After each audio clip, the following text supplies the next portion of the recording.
Morning. We are going to start the Denham County Conservation Land Bank meeting. It is June 12th, and we're on Locust Day. So we'll start the meeting. And we started with questions about, are there any general public comments? We'll see there. Anybody want to speak up? No. Okay. Moving on from that, we will approve the meeting minutes. Any comments on the meeting minutes? No, yeah. Oh, yeah, I did. Okay. With that, the meeting minutes for May 15th will be approved. How about chair and commissioner reports? I'll go briefly. The Blue Journey, as everybody knows, came through. It was really wonderful, as always. It's always nice to get a different perspective and realize that, yeah, I'm operating off a very narrow one in comparison. So I really appreciate that. So I was also there. So there were about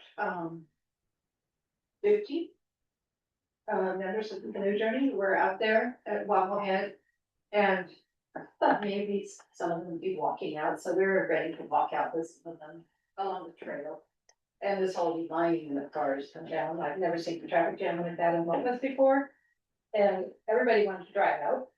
But okay, I'm walking. But anyway, we got out there and it was beautiful, it was powerful. And they really convened on the end of the point. And there were, you know, little kids and elders and just all ages, and people spoke, and it's very, very moving. I was just really thankful to be there, and they were so appreciative of the chance to go out there.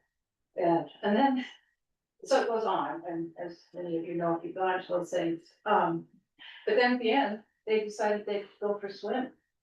So they first went down to the outside beach. No, that was a little too windy, so then they went down to the inner beach.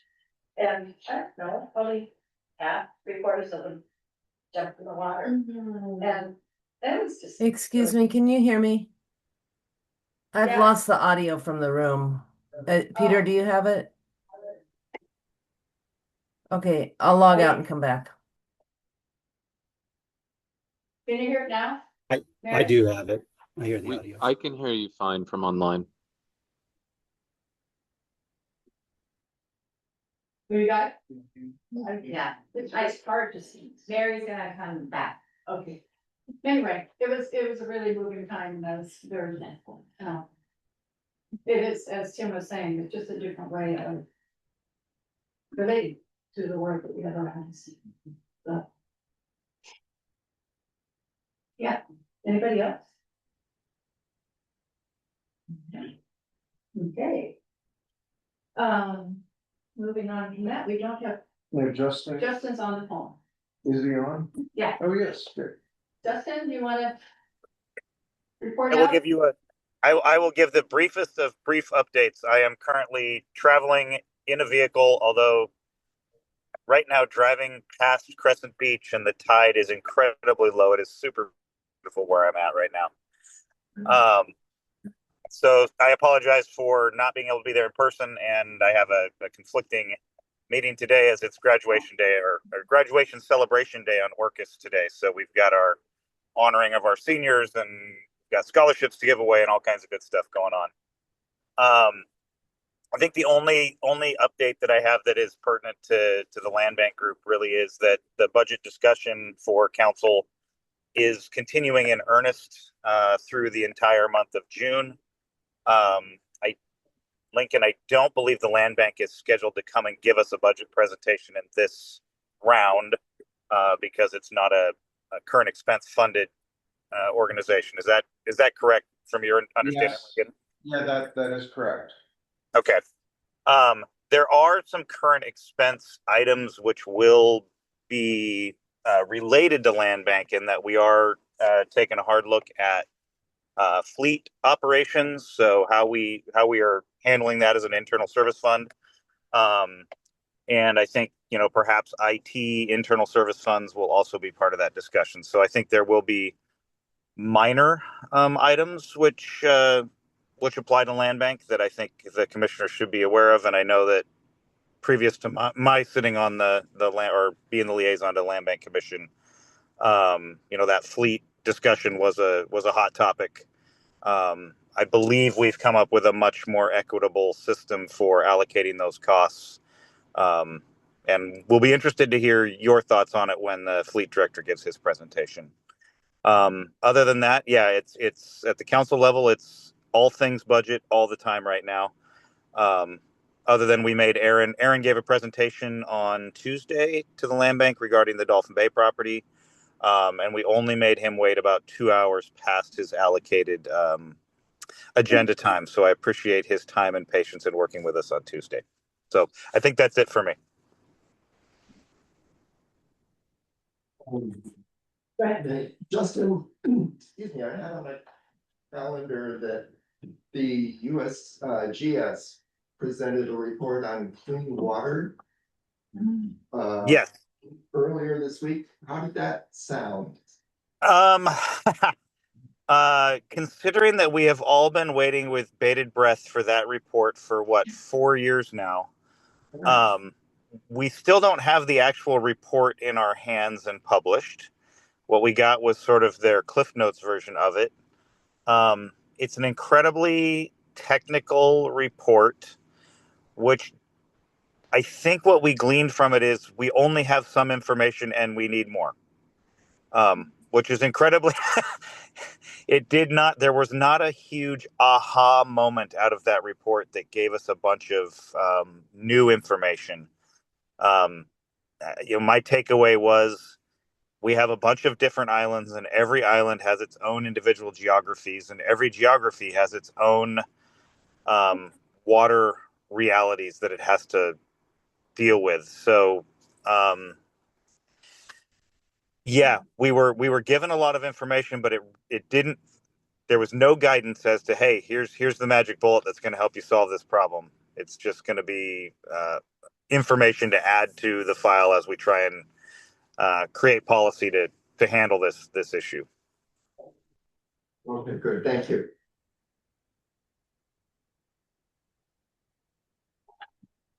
Okay.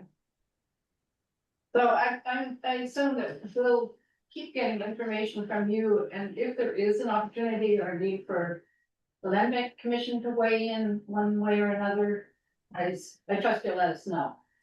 Yeah, absolutely. I think we have a couple land bank discussions coming up this month, but I think it's all exec session stuff. So we will.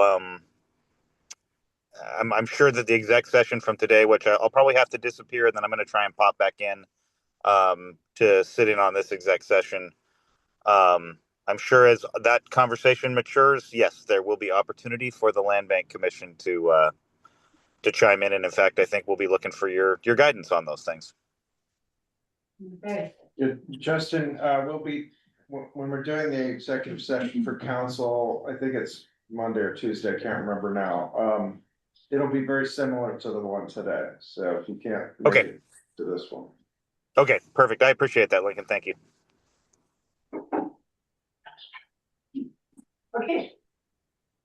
Anything else? Thanks, Justin. Good luck. Yeah, thank you guys. Partner update, I see Vicki is here. Morning all. Thanks so much, Peggy. My name is Vicki Edwards. I'm the Conservation Director at the San Juan Preservation Trust. My only update this morning is on Mount Ben West, the conservation easement. And since Lincoln will be talking about that shortly, I will only share that just want to thank the Land Bank staff as well as staff at the Prosecuting Attorney's Office working with our team on the draft of the conservation easement, as well as the other due diligence required to move that project forward. Special thanks to Lincoln and Doug for meeting with our contractor Sarah this week. And then also a shout out to John at the prosecuting attorney's office for returning that draft to Alice Jones, our outside legal counsel, yesterday. So we're making some great progress and look forward to more discussions on this as we move that project forward. And as I mentioned, I will not share anymore since I know Lincoln has quite a bit to share about it. And that's my only update for now. Thanks all. So Vicki, I have a question about the summer social or the turtleback event. Yes, You wanna share yes. Well, and I'll do my best to answer or to share a little bit about that. I actually don't have that information in front of me. It will be on Orcas Island. And why don't I look up that information, Peggy, and then I'll ping it to Tanya so she can share with folks since I'm not in the room right now. Okay, Nancy's here, I don't know. I have to look up the information myself. Well, I know it's at the farm, it's on the 25th, on the 25th of July. July, on Copland Farm, okay. So, and I'm hoping that, we will have a strong present there, I know we do. But we're not hosting it. It's great that you're looking at me and saying that. I was planning on being there, yes. I don't know what. Peter, I'll be there. Yeah. And I think we'll be highlighting partnership, so, and stewardship. Okay, good. Okay, thanks. Thanks for mentioning that, Peggy. Appreciate it. Now, we're moving on. Later. All right, so we're gonna talk through a couple of acquisition projects and sale projects. And you get to see these in this washed out screen.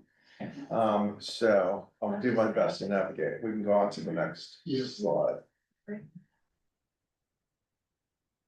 Or not. Yes, it's. Next slide. Yeah. He's trying. Maybe try going here. We got lots of time. PowerPoint is always a joy. So stop sharing. I have it on my computer, I can just hold it up. Just walk, you could walk back and forth. Let's try this again.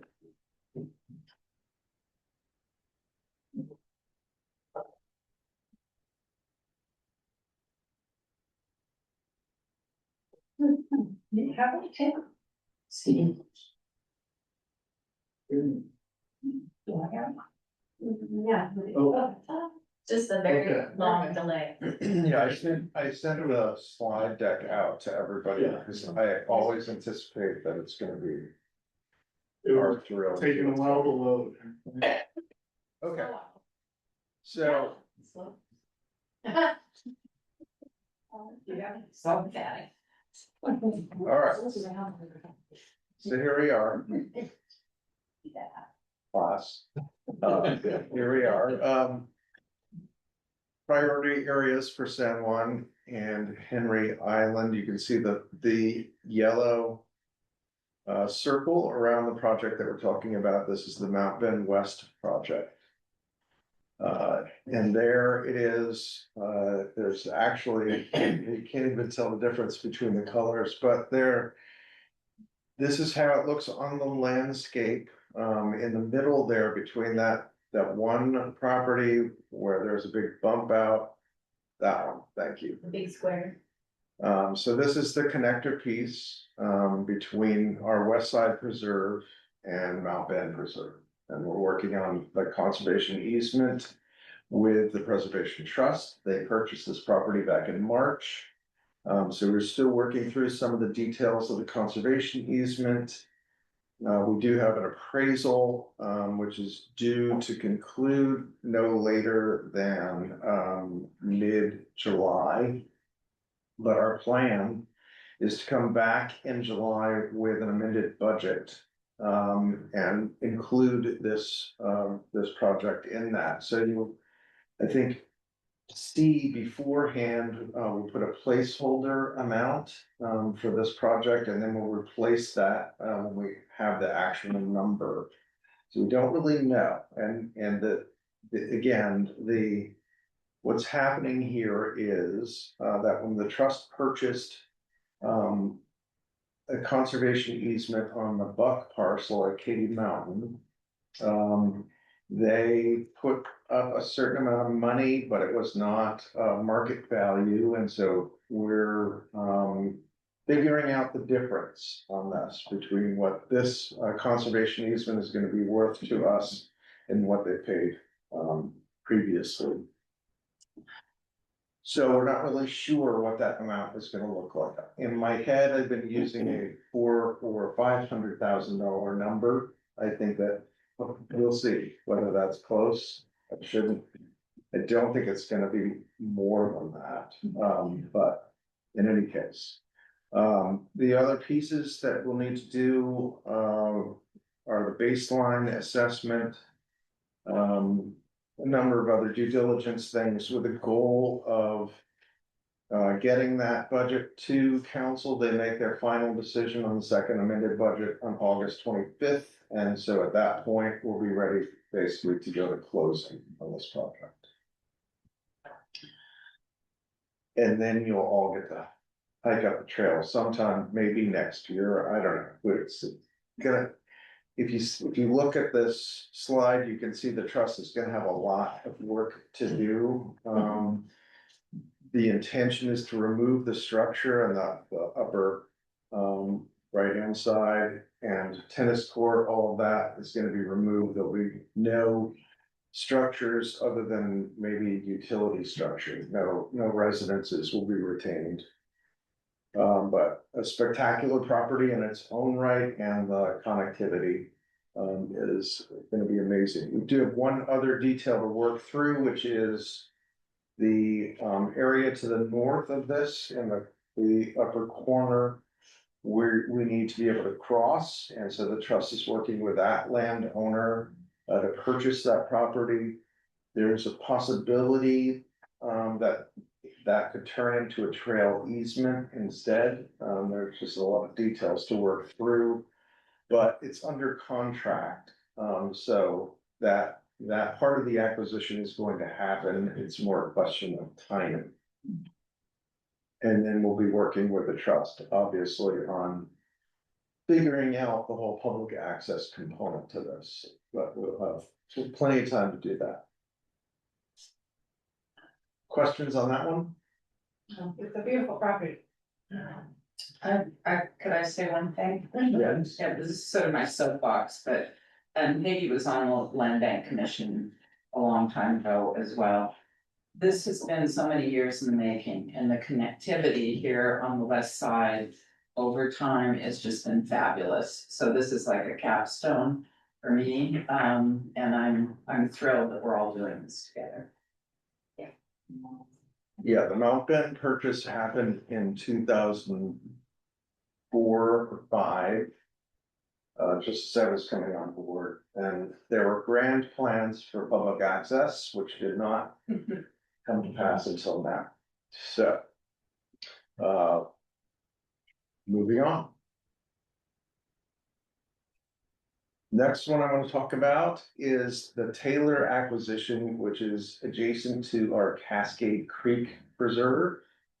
Over on, well, you can see where it is on Orcas, by Buck Bay.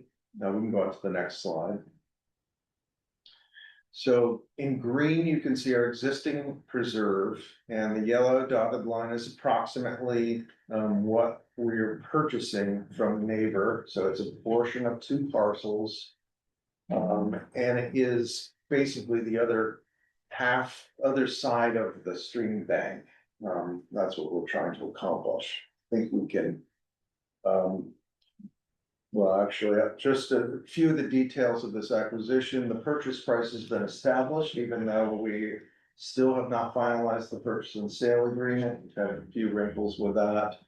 There is a salmon recovery grant in place to cover the purchase and incidentals, and so this is one that will not be costing the land bank anything, so it's not going to be included in a budget. Next slide. Just gives you an idea of what we're talking about. You can see the way the stream carves through our existing preserve. And then there's another branch of it which cuts up to the northeast there. So we'll be protecting that entire area. And also some of the shoreline on Buck Bay. We're not looking to provide any public access on this property. We already have public access to our preserve with that beautiful trail that we've got, and will continue as it is.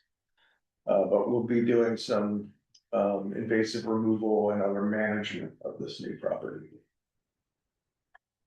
This one we're hoping to close definitely by the end of the year, maybe earlier. Got a lot of details to work through. Okay, that's it for this one. And we can go on to sales. All right, so look back on the San Juan map, you can see the very southern part of the island. We've been talking about this for a long time, this resale of a portion of Fraser Homestead Preserve to the National Park Service. It's been a long and questionable road. The latest development, though, is that the Conservation Fund will be purchasing this property and then reselling it to the National Park Service to accommodate Park Service regulations as they exist today. They do have a cooperative agreement in place to make sure that happens. So we're hopeful this will happen in the fall at the latest. That will be having sold this property to the Park Service. We've got one issue there, which is currently we have an agricultural lease of Fraser Homestead for grazing, and then there's a portion of that lease. It's not a lease, I can't remember the term, but it's a temporary agreement basically to allow grazing south of that line down to a fence line on the property that's going to be required. So we'll be putting up some temporary fencing and then reestablishing the fence in the new location to pull grazing off of the park property entirely. Are there any, so the old homestead is on Peakstead Line, is that correct? That's the speculation that this is the Lyman Cutler homestead. And is there anything left?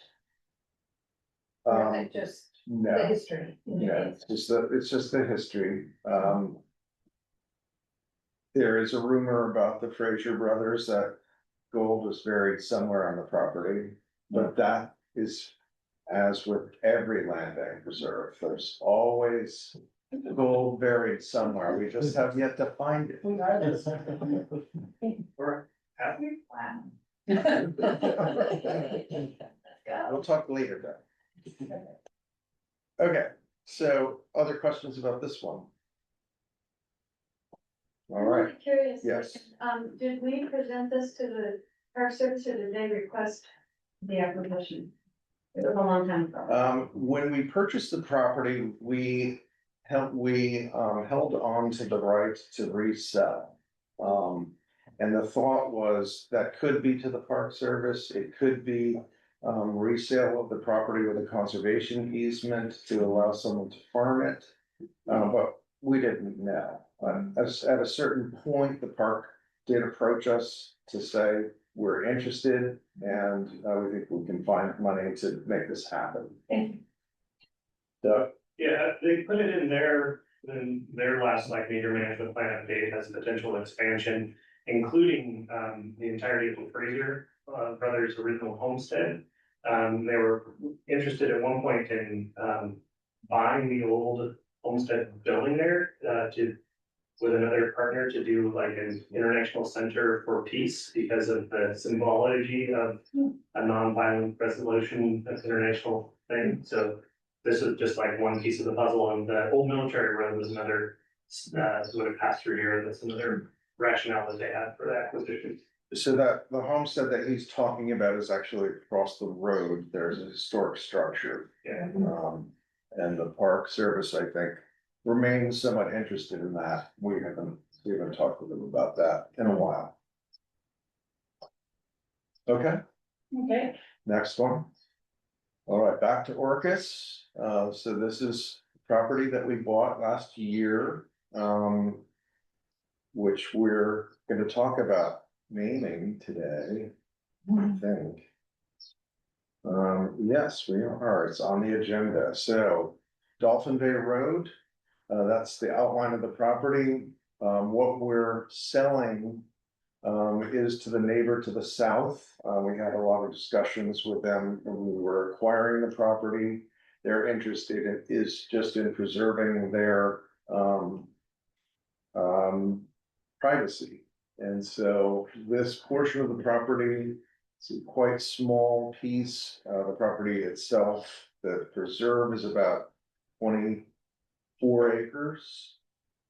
This is a 0.3 acre area. It will be conveyed with deed restrictions, basically keeping it in its natural state. There will be some restrictions put on our property or conditions put on our property adjacent to this. Where we'll be planting native vegetation to create screening. And so this is just all an arrangement to kind of separate the preserve from the property to the south.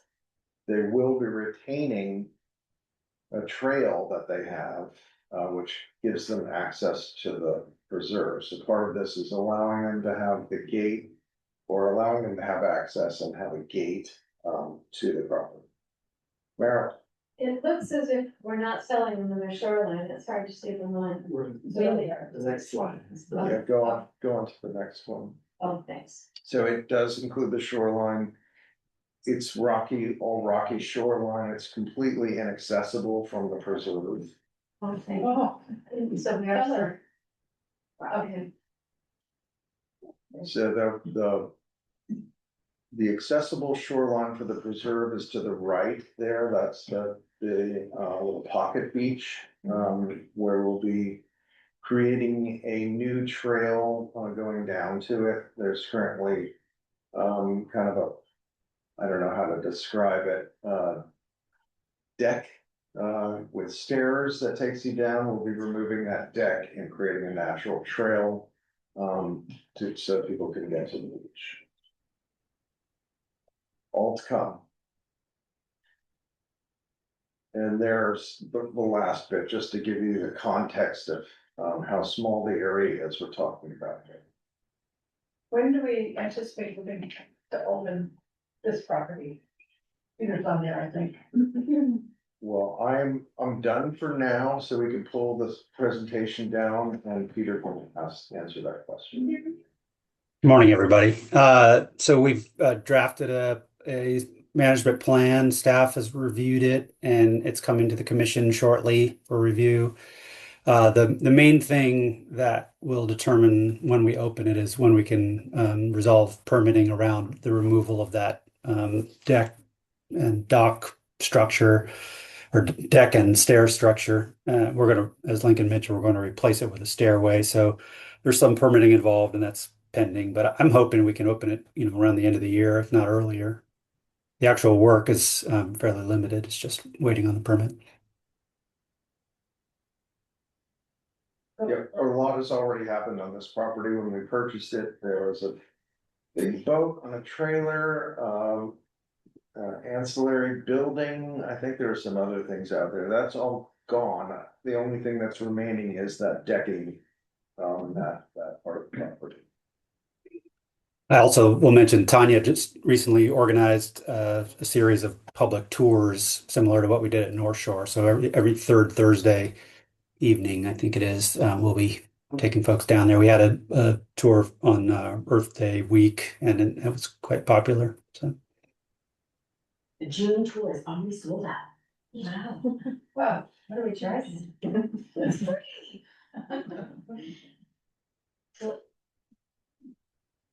Okay. Okay, now we're moving on to Aaron. Share my screen again.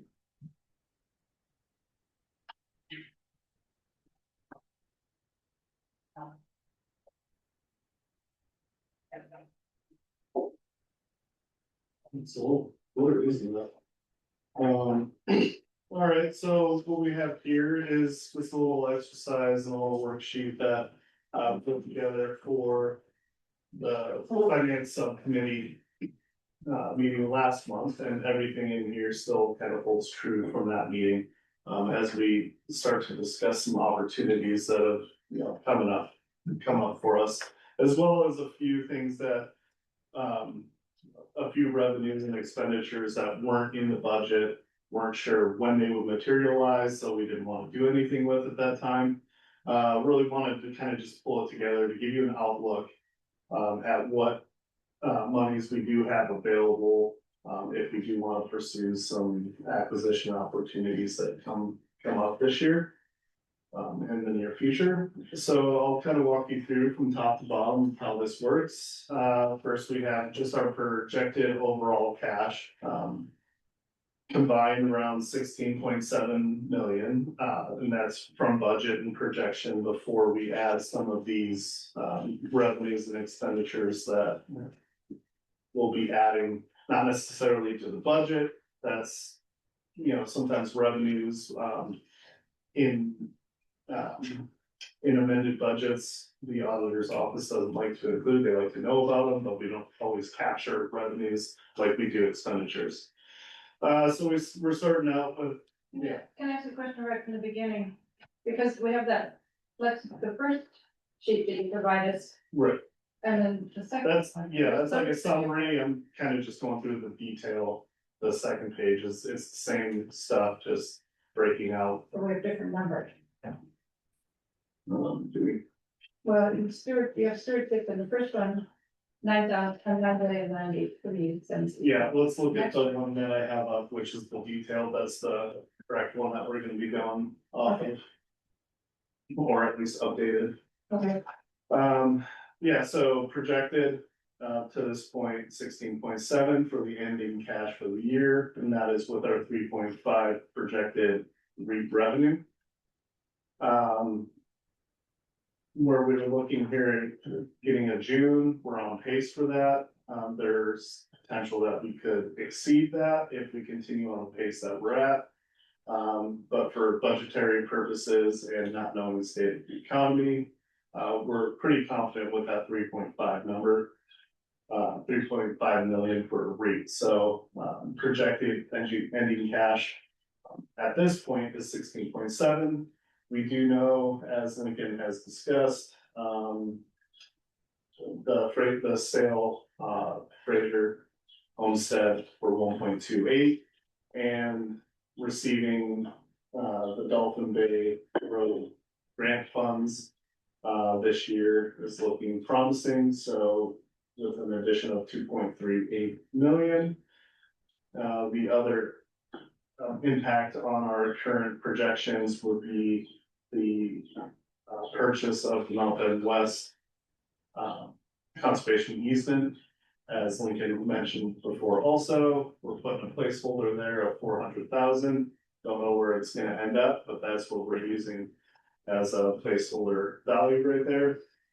So that gives us a total of additional revenue of 1.98 million to our ending cash at the end of the year. And that would leave us at 18.7 million at the end of this year. Our financial guidelines that we set up and was approved by you, by the commission last year, we kind of, in there, we had this goal of sticking around 15 million of cash on hand between conservation area fund and stewardship. And if you take us down, if we take it down to that $15 million mark, that leaves us with about 3.7 million of flexibility when it comes to acquisition. I have a short, small question. Yeah. The 400,000 for the, Mount Bend West conservation easement is net of the total cost of the easement minus what we are trying to rectify with the previous Preservation Trust easement on, say, Katie or, Preservation Trust. Right, Yeah, so we're basically balancing out the remainder amount that the trust owes us for that transaction against the value of this conservation easement. so this is the net, is the 400,000. The 400 is what we'll be paying at this point, or it could be a little bit higher. Yeah. Yeah, so it's just something for you all to be aware of what our flexibility is, you know, that. Do what you want with this information, but it's good to know what we do have available. We get to know what some of our pending revenues and expenditures. How we're working through those and finally get to, you know. See the light at the end of the tunnel for this. How did the REIT look for the past month or? For May, May was around 250, 260, which was on average for the month. Going back to 2017 is kind of the bar that I have set right now. So about 10 years, if you take out our extremely high 2021 and 2022 years, is the next highest. But if you look at the average across the board, we're right there.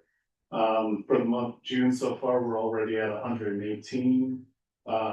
So could be, you know, for the month, we're on pace for about 345, 350, which would be pretty good.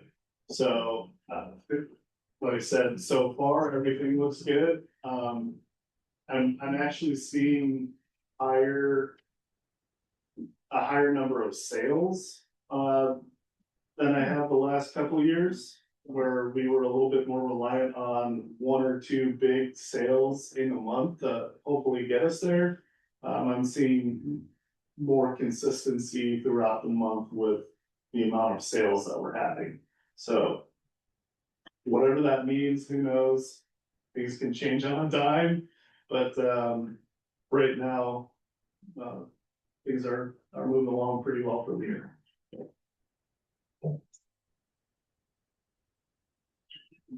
That's all I have to report on that. Thank you. Hey, now what? Right. We're quite Really? way, I have time for my coffee. So, yeah, we're scheduled to take a break at 9:20. Linda, what would you like to do? I think let's just go on with outreach. That's good. Yeah, I think. Outreach. So the annual report is finished and in production, just waiting for postage, and so hopefully it'll be out in mail boxes, postal boxes within the next probably 2 weeks, depending on, you know. And we'll have the upcoming quarterly Q2 newsletter in July. And lots of events are coming up. There's art on the preserves, as well as today Island Verse Literary Collection, Collective, thank you. I was calling it a collection. You're not the board. Today. So those guys are handling their promotion, and I'll check in with them to see how that's going. And it starts on Lopez. We've got, as Peter mentioned, monthly tours at North Shore, or not North Shore. That's close. Dolphin Bay property, which will be named something later. Third Thursday night, 6 to 7, and June 18th is packed full. people are parking, oh, by the way, Peter, people are parking in other places, so they'll be walking over, but, and also already have signups for July and August, so I think it's pretty popular, people are very interested, and that's it. Answers questions. It's busy summer. Yeah, busy. Yeah. Anybody say anything about the fair? Well, that's in August, but the fair is happening and we will, the Green Village is happening, so we'll be in the same place as last year, that was confirmed in the Stewardship Network meeting the first week of June. This is only the second week of June, so I can share that the fair itself will be a little smaller in the sense they won't have 2 stages this year. Some things are just being cut back a bit. And it's also an auditing year for the fair. So they get audited through state fair officials. I'm sure that is not the correct term, but so really bring it this year. So we get judged on how many entries we bring, is that the audit? I think they come and they check how the fair does the booths, you know, are people staffing their booths? Are they interesting? I'm not entirely sure. Amanda is filling in for Brandon while he's on paternity leave. So yeah, so I think, you know, it'll still be great. Yeah, just a little smaller or maybe as loud, I don't know. That's always an issue with the main stage for us later in the evening because we're close. But because they're not going to be bringing in such big bands and big productions, maybe the speakers and the music and things won't be as loud. I'll be curious to see how that works out. And what are the implications if we don't rank high or rate high? I don't know if it's funding or Get state funding? I honestly don't know. Yeah, that's all Yeah. fair questions. But I mean, I can ask Amanda and send that out in a memo. Okay. Yeah. Okay.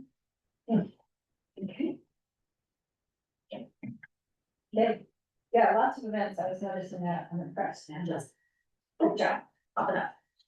Well, it's all the people that are willing to host them with me. So thanks to all of that. well, you can increase that now. Yeah. Okay, stewardship report.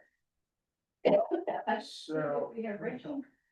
I emailed her and I said, check in with me at 9:15. Yeah, I just texted her to let her know way ahead, so, anyway, let's go on to the next item and we'll come back. Okay. Peter, update on the policy manual. Hello again. Yes, Lincoln asked me to give a little update. As you'll all probably recall, the 2030 strategic plan called for advancing the land bank's policy and budgeting protocols and structure and approach. And there was a specific task of refining the policies and procedures for operational efficiency. So we're kind of on track there. The current policy has a number of gaps and is quite dated. And so staff and a ad hoc commission subcommittee with Tim and Mary, we held a kickoff meeting in early May with our consultant, Spencer Easton. He's with SCJ Consulting. And to spread the load, we ended up tasking staff with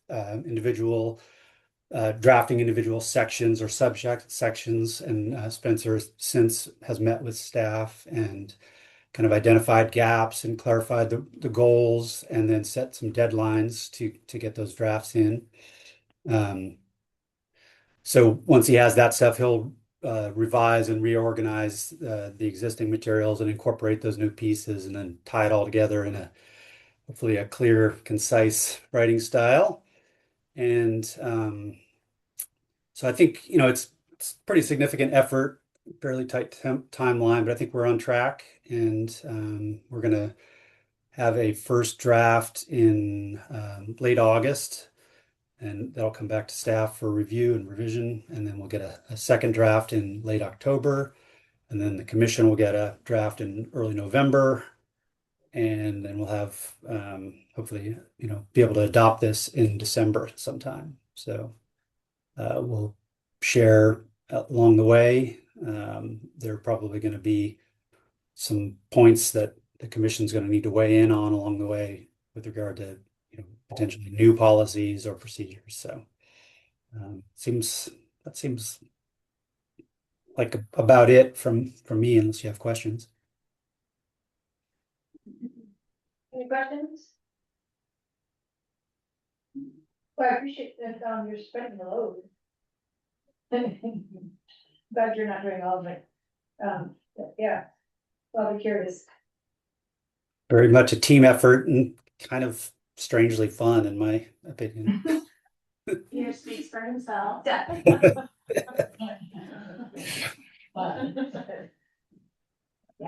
okay.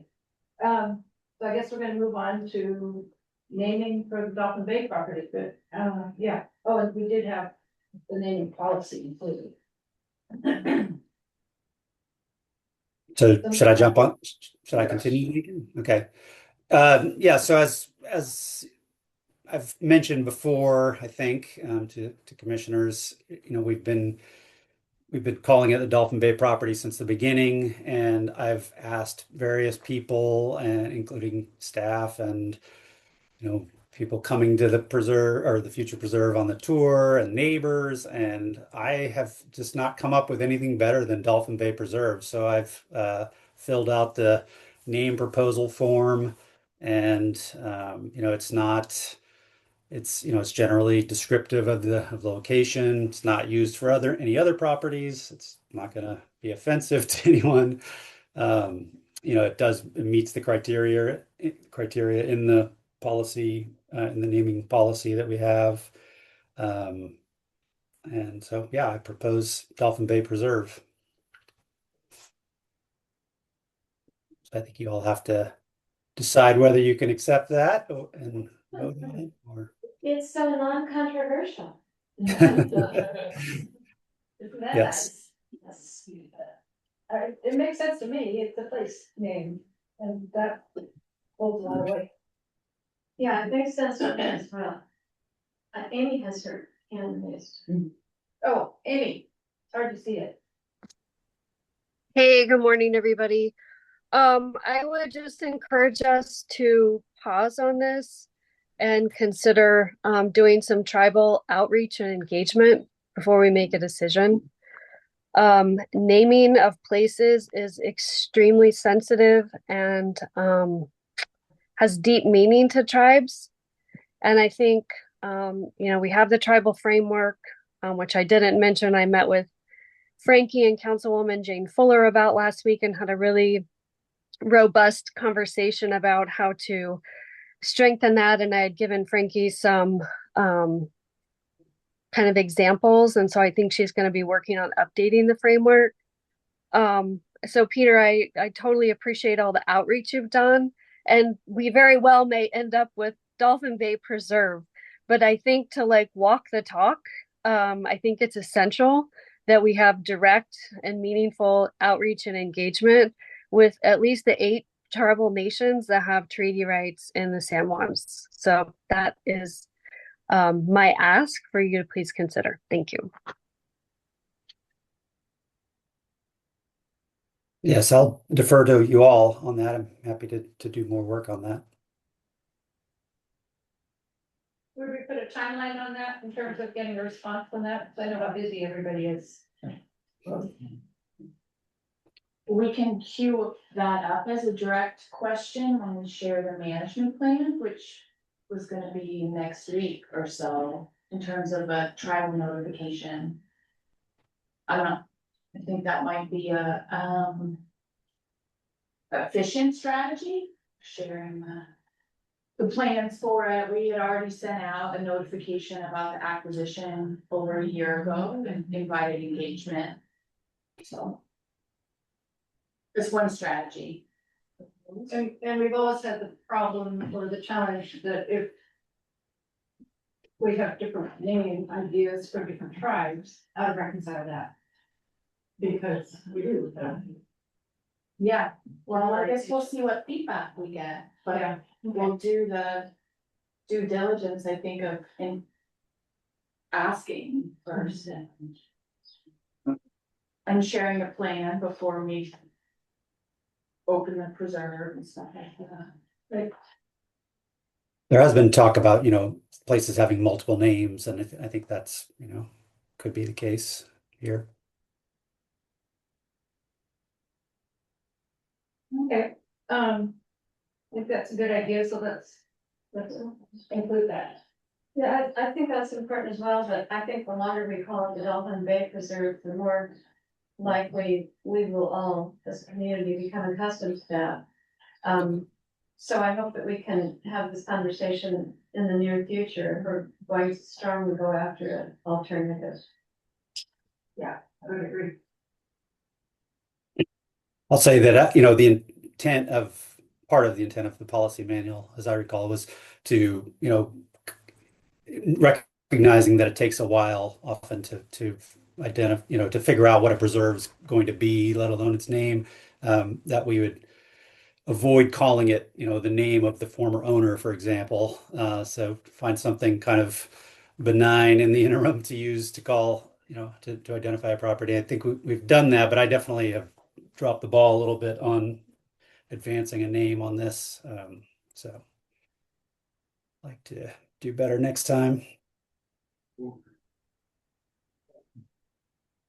Okay, so we still don't have Rachel. She said she would be on shortly. So maybe we should take a short break now. Yes.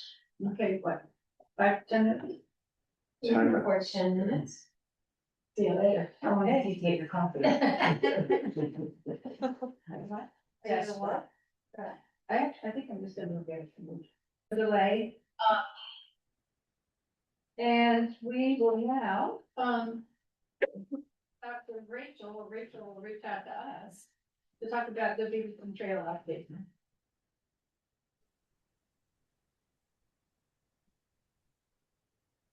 Okay. So, I'm sorry, Peggy, I didn't quite hear. Am I to begin? Yes, you're up now. Okay, Can great. you hear me? Yes, I'm just turning the volume up a little bit so I can be clear. Okay. Well, let's see.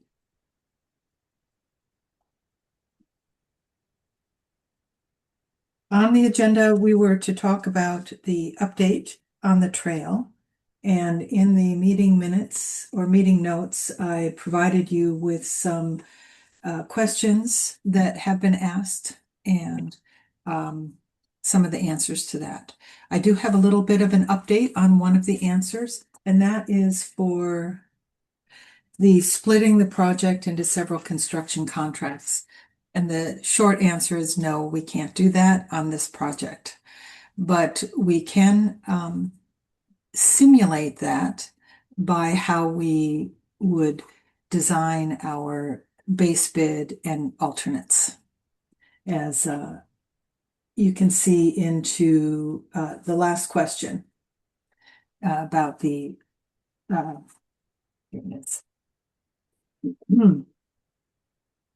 the base bid, can we split bid the project with a base bid and several alternates? This allows us to control the costs and not either have to throw out all the bids because they're too expensive, or accept the lowest bidder and then commit to quite a lot of additional funds. So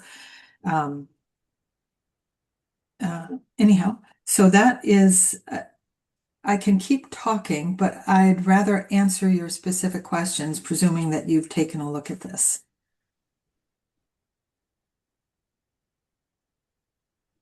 Do anybody have any questions for Rachel?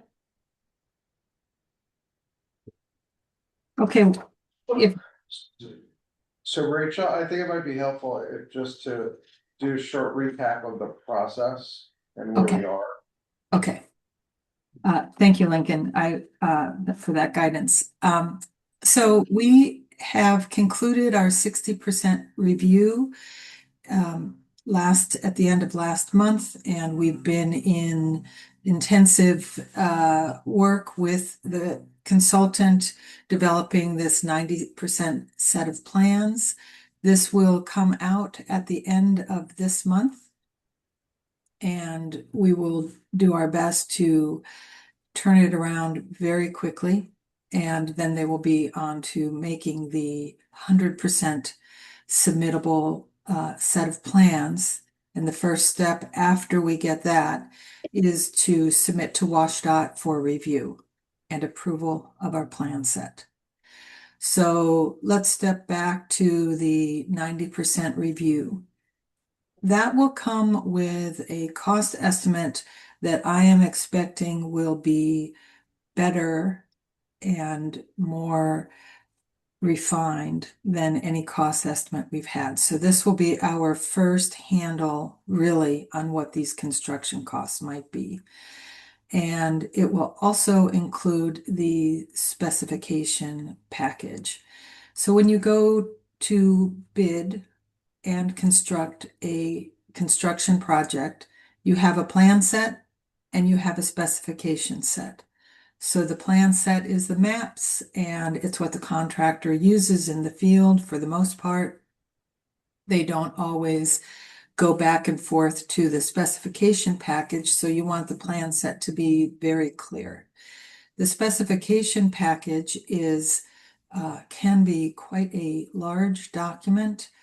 The initial quote I got from our consultant with the working document that they have for the specification package was over 200 pages. I do not expect it to be that large. Basically, WashDOT has a standard specification document that they have had for decades. It gets revised every once in a while. And I believe there is a new document this year. And in it, they talk about everything, the materials and methods for construction. They talk about the rock, and you specify a certain kind of a rock, and it's got a gradation, and it's got a technique for application and testing requirements to ensure that you are getting what you are asking for. And then the plans and specs for the specific project in the specifications packet, they don't repeat what is in the WashDOT standard specifications. They only make modifications. So let's just continue on with the idea of rock. Let's say that we want to use a finer grade of rock for our top course on the trail because we want it to be smooth. So we might drop out of the gradation the top biggest rocks that are in that gradation for the standard spec. So I'll back up and be clear about what that gradation means. So when you are specifying rock, you have different tiers of sizes of rock that are included in that gradation. So a 5/8 minus, which is a very common rock. If you get rock for your driveway, it's typically a 5/8 minus. If you're using it as any kind of base course, not the sub base and not the top, but in the middle, it's typically a 5/8 minus. And so when you put the rock in a sieve, you've got, different layers in your sieve, and the top layer is a 5/8 screen. And so there's only a certain amount of rock that's permitted to stay above that 5/8 screen. It could be, I don't know what it is off the top of my head, but it could be 5% or 3%, some kind of small percentage of how much rock can be bigger than 5/8. And then you've got the next layer, which is going to capture all of the 5/8. And I don't know what all the screen sizes are, but there's going to be 4 to 8 of them, depending on what kind of rock you're using. And then the bottom screen is going to be small, like coarse sand size. So coarse sand could go through that. And which in a crushed rock, you won't have sand, but that's the particle size. And so you have all these little particles that from the crushing process that will fall through that. That's an important part of a rock gradation that includes the term minus, because what you want is you want those little fines to fit in and help plug holes and make the whole rock course really bind together. So if we were looking for a 5/8 minus for the top course, we might eliminate any rock that could stay above that over 5/8, and we might reduce the amount of 5/8 material that could be within that gradation. And then, of course, during construction, we have to collect samples and test them and make sure that what's being placed meets the specifications. So that is what we will get at the end of the month. Both of those packages, a plan set and a specification set. It's going to take a lot of time to go through both. Doug and I have been working very hard with the plan set, and even so, I think we're going to have to do the fine-tooth comb on it, because this will be our last opportunity to make changes until after bid. I take that back, until during the bidding process. We can issue addendums to the bid during the bidding process. We have time limited how we can do that. So we wouldn't want to issue an addendum that could have significant impact on their cost estimating 2 days before the bid is due. But 5 days before would be fine. So then we also have, after the bid award, we can make modifications to the project.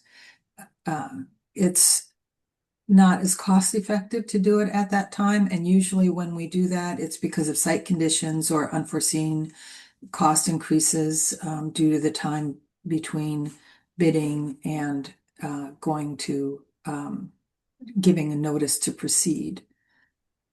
So let's see. So we'll review that, and we will have a review with Peggy and Marilyn and Chris, if he is available. Just a short review of what we've got for them to take a look at the plans and specs. And hopefully at that time we'll have a good sense of what they look like and problems that we might have found, or our level of happiness with them. And then WashDOT will receive the package in early September, and they must approve it. And then once they approve it, we can apply for obligation of construction funds. And that obligation must be conducted before the end of September. And once that obligation happens, we have 6 weeks to go to put the bid set out. And so that puts us in mid-October when we will do the bid offering. We're talking right now about what that's going to look like, and things are changing. But I'll just tell you what the current plan is, with the understanding that this is something that got hatched yesterday and it could change by the end of next week. We would go forward with a base bid and alternates. And the base bid, we originally thought would include the crossing, but now that we can't separate the bid process into several different bids, and we have to do a single bid, we likely will put the crossing as an alternate. And the base bid, at this point, we're thinking will be the Beaver Trail. These are the 2 sections of brand new trail that are going down the slopes to the crossing. And we will also include the John Lindy Park modifications. Those we expect to be low cost, and that is the entrance from the east to our site. And there are a couple sections that are non-compliant with the ADA regulations. So we just want to get that sorted out and done and have the impact be completed early in the season for the park. Then we would have an alternate that would be the crossing. And then we would have 1, 2, 3 additional alternates that would be sections of the trail. So those sections would be the east side trail from John Lindy Park to the Beaver Trail, and then the west side, which would be from the end of Beaver Trail on Dragonfly to Nuthatch.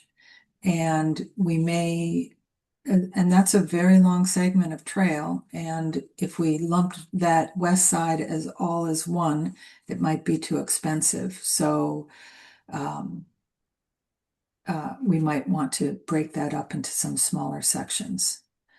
When you go forward with a base and alternates, the idea is that once you receive your bids, that you will have, you have to issue the base. And when a contractor is putting together their bid package, they're looking at all these things. So the base is where they try to be competitive in all of their elements, but the base is where they need to put the bulk of their non-itemized costs, such as staging their equipment. That's called mobilization, where they're bringing the equipment to the site, where they're organizing where they can stockpile materials if we don't provide areas for them. If you've, it happens all the time where they will go, they'll look at the land around the project site and they'll go to a property owner and ask them, hey, can we haul and store rock here, or can we store some other things here? And they have an agreement with the property owner. Sometimes when they have to dispose of material, they will do that as well. And those are private agreements which we don't have jurisdiction over, but it's beneficial to the contractor and the cost of the project. Those kinds of costs, getting their crew out here and housing for their crew and any other overhead costs they have, they're going to put, for the most part, in the base bid. And then the actual cost of construction, which will also be in the line items of the base bid, will be in the alternate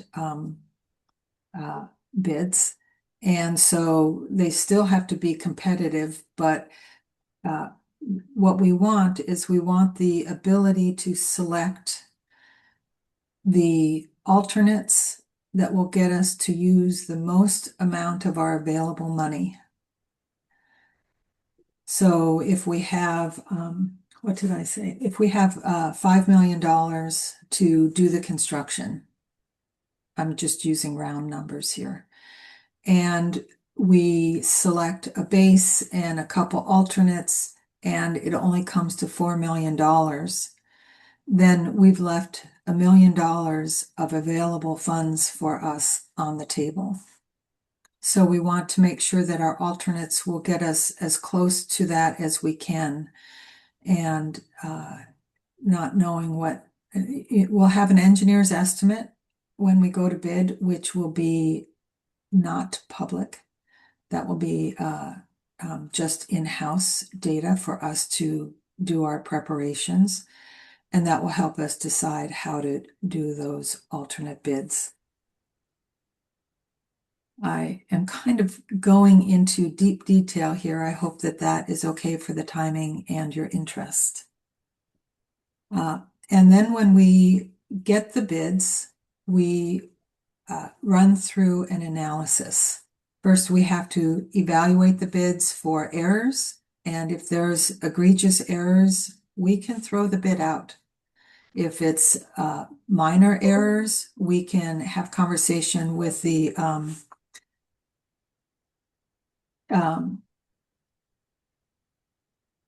Tanya, no emails until I'm done talking.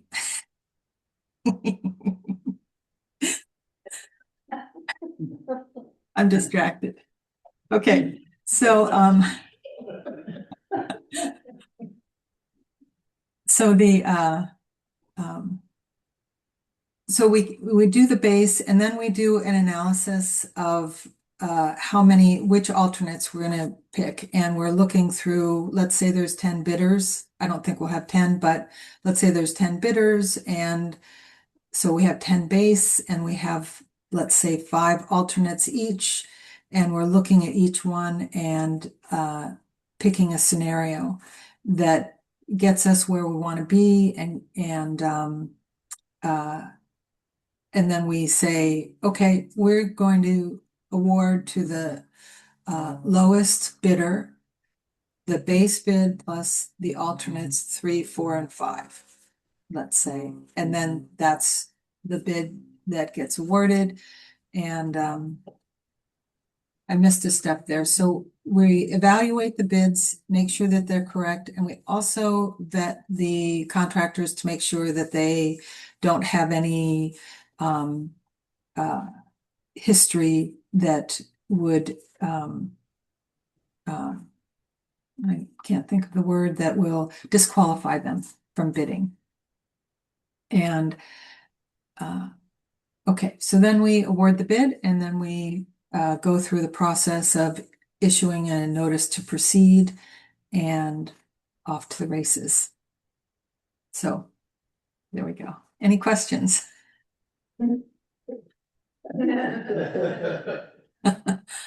Yeah, Marilyn, this is Carolyn. I have a short question. Mobilization costs included in the base bid, does that mean that we would be paying within the base bid whether or not we award the alternate to which those mobilization costs are related? I'm sorry, I didn't quite understand your question. Could you repeat the last part? Yes, I'm interested in your comment that the base bid will include mobilization for the entire project, whereas we may not end up awarding particular portions of the project to which some of those specific costs might be attributed.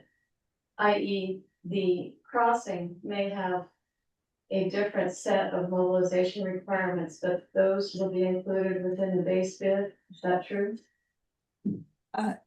No, not necessarily. And how this gets put together, the contractor is going to have to make an evaluation of that.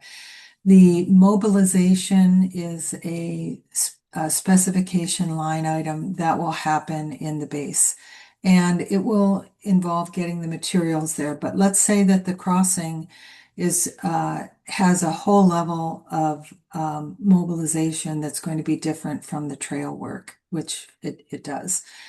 Then they will put those mobilization costs within the line item of the crossing. Thank you. I have a question. Yeah. I'm curious about the rationale for making the crossing an alternate, because in my mind, does that mean that you could potentially build all of the trail but not get across the marsh? If you don't accept that as an alternate? Because it seems like the rest of the project doesn't make sense unless you get across the marsh. So I'm curious why it's an alternate. That is an excellent question, as was the previous question, which tells me you all are listening to what I say, which is very nice.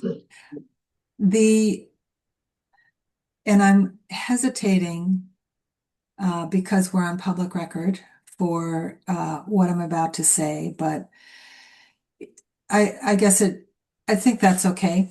So my concern is if we go forward with the crossing as the base bid, which was our original thinking, that we would get a contractor, we would get interest from contractors who would be bidding this, who do that kind of work.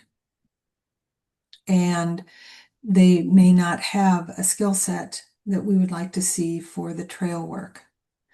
And I feel like particularly the Beaver Trail requires someone with excellent expertise in trail building in difficult sites with extra care for the disturbance to the land. So if we put the Beaver Trail as the base bid, and again, it just got hatched yesterday, so we could be totally someplace else in a week.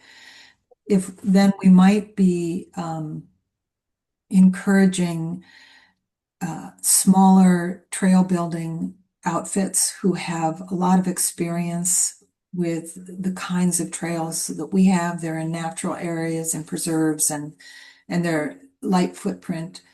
And they might be interested in that, and then they would find a sub to do the crossing work. And yes, it's possible that we might end up being able to construct everything but the crossing. But if that were the case, then we would be leaving a massive amount of money on the table, because the crossing is going to be the most expensive total element on the project. So I don't think that is likely. I think we would end up leaving parts of the trail out of it. But that was my rationale in thinking that we might go forward with the Beaver Trail as the base. Rachel, I have a question about the base bid. Is it possible just to have the crossing only as the base bid? Yes, absolutely.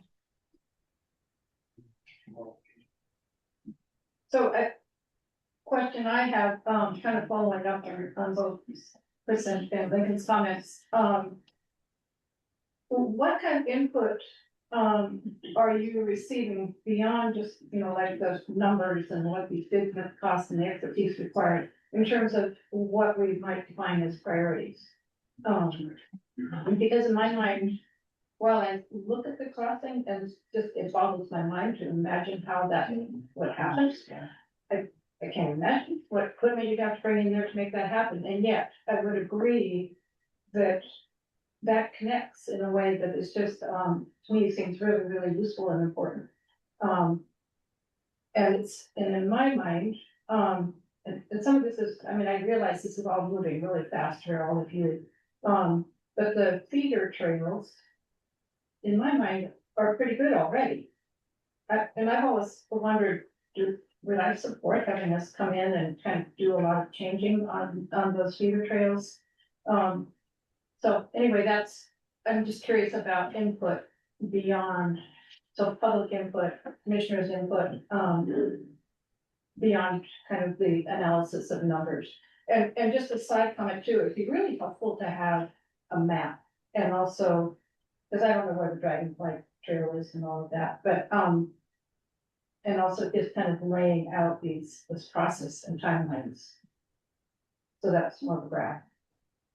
Okay, so it's hard when I am remote because I don't know who asked that question. Oh, that was Peggy. Peggy, okay. So I'm going to see if I can talk and also find a map to put up on the screen.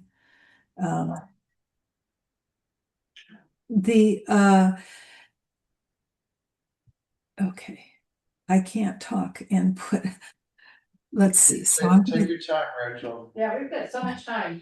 Okay. So this is an older map that I'm going to try and share, and which I've not done on Zoom before, so let's see if I can find it. Here we go. And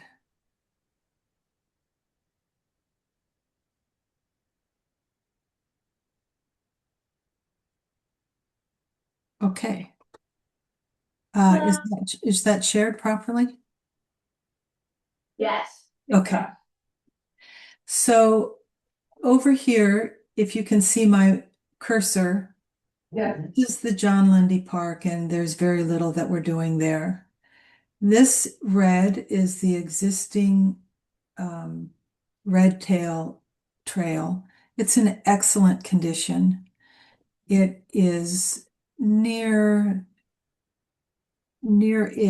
to ADA compliant in terms of grades. There are a couple sections where it's steeper. It is not wide enough for ADA consideration, and that would be for the multimodal. So when you put bikes and people on it, that's where we have challenge with the width. But it's in excellent condition. And with the amount of people that we have on it, which is much more than on the west side of the project because of the proximity to town and ease to get to it. There seems to still not be any problem. Sometimes people with dogs have to really, step aside with their dog to allow people to pass. But depending on the dog, some dogs get very excited by new people, and so their owners have to pull them to the side. But you start putting bicycles on it, and then you have a different scenario only because of the speed that the bikes can sometimes be on the trails with. So then we have in light blue, this is the Beaver Trail east side. This is the crossing in dark blue, and this is the Beaver Trail on the west side. The configuration of the trails is not represented here. This was early. And then this section here in green, this is Dragonfly. And Dragonfly is basically the old forestry road on this preserve. So it is wide. There are several sections of steep areas that are not ADA compliant. But it has some problems in terms of drainage. Some sections get very muddy in the wintertime, and it's slippery and dangerous for people to walk. So there is some work that we could do to make it a better all season surface. But yes, this section in green, which we would only be doing the south end of the Lollipop, that is in it works right now. This red section here, that is Nuthatch, and that's a new trail, and again, that's an excellent shape. But again, it's got the same problems with width as the Red Tail has. So the concept of the project is that we're going from town to an endpoint that then later might connect out to Zylstra. This is the Beaverton Marsh segment of the Town to Zylstra grant, earmarked grant.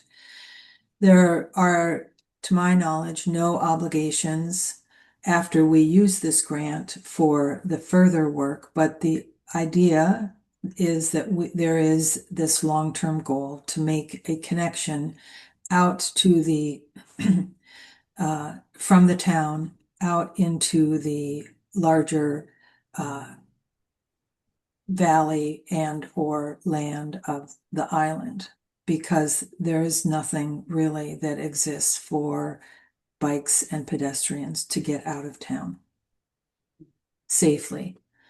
So we can split this up into any segments that we would like to, and it has to do with the kind of work that we want to have done. I don't know if I'm answering your question properly. That certainly helped in terms of getting more of a sense, because I wasn't sure what the names of all those different segments were. But the other question I had was, how do we determine like the crossing? whether that's feasible. And then there's kind of the public sentiment and land bank commission kind of input on the importance of that aspect. Right. So how do we weigh all of those different? We have done an initial constructability analysis of the crossing. And and so this crossing, we're not going to be able to access it with the kind of equipment we need to get down there from the east side. This is steep and heavily forested. But when we get this trail in over here, this beaver trail over here, it should be suitable for bringing not big equipment down, but small sized equipment. We do not have to do fill, so we're not bringing dump trucks down for the crossing.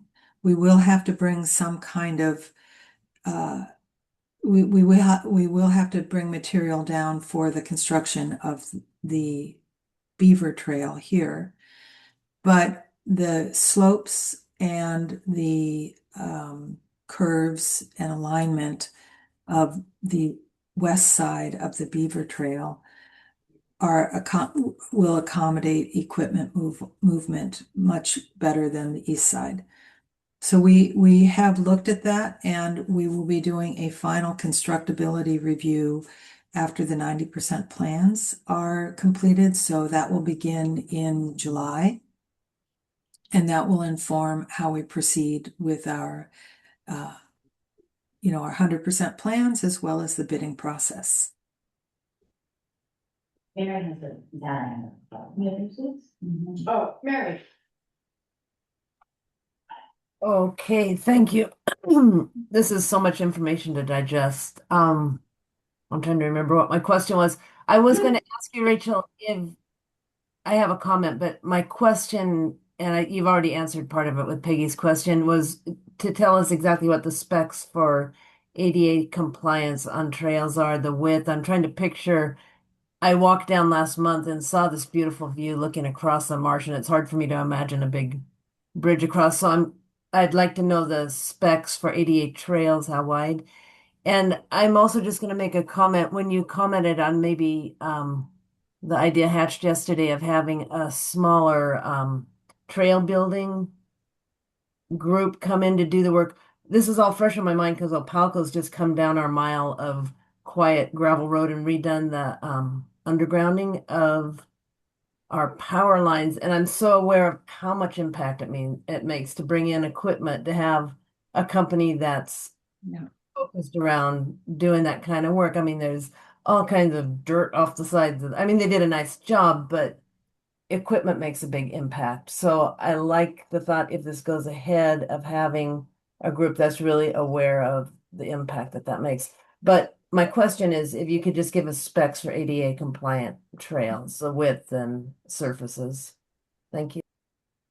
Well, the specifications are different. I mean, there's a wide range of standards, and we are using on this project the FSTAG standards. So this is the Forest Service Trail Guide, and Doug will chime in if I've misspoken on that.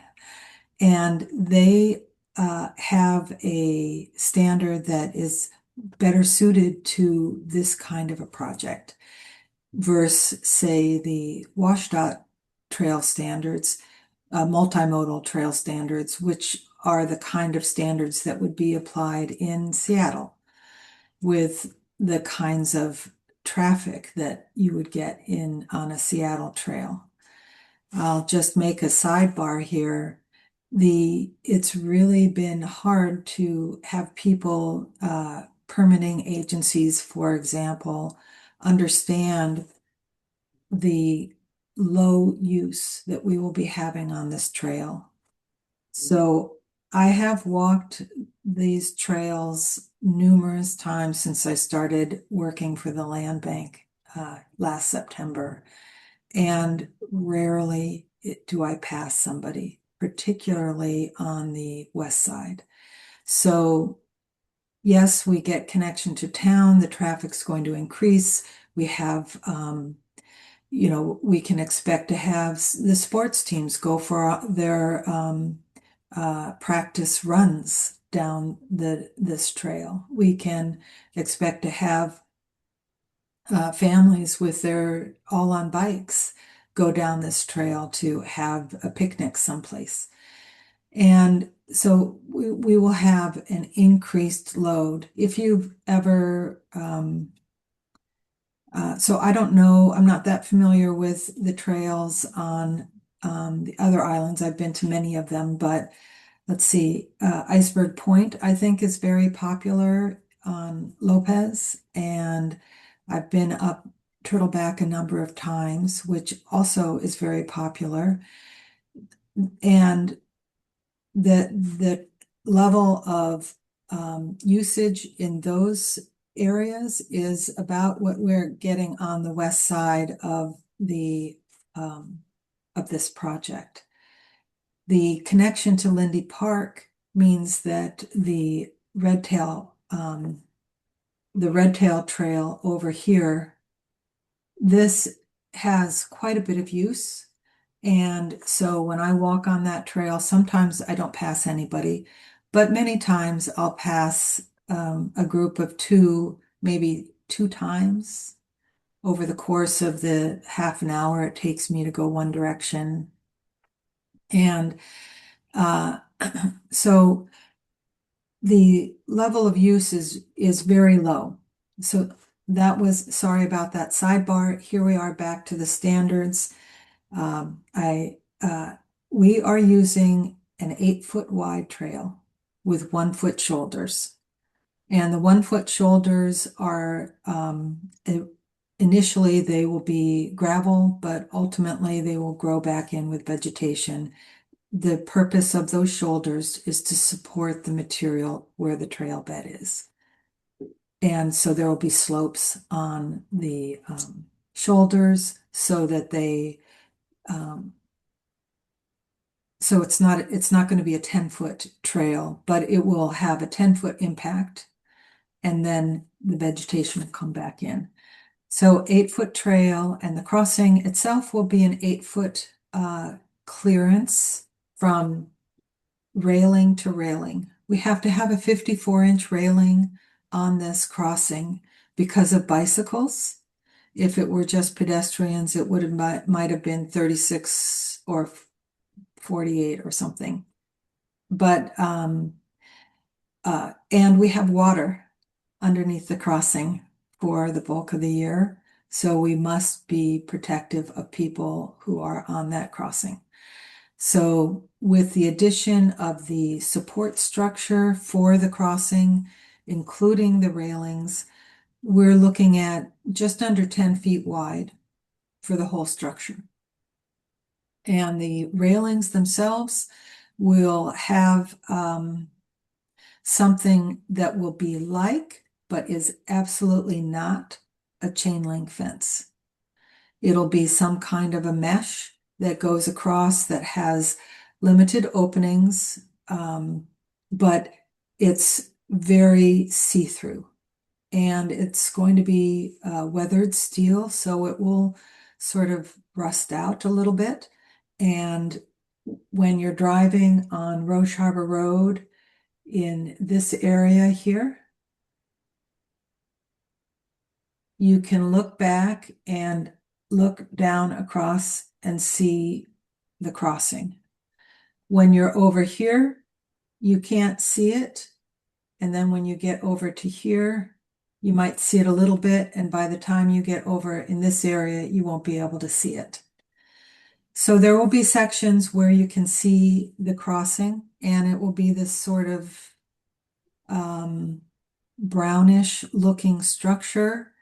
It's not a suspension structure with a big over thing. It's just like a railroad crossing, 54 inches high by 10 feet wide.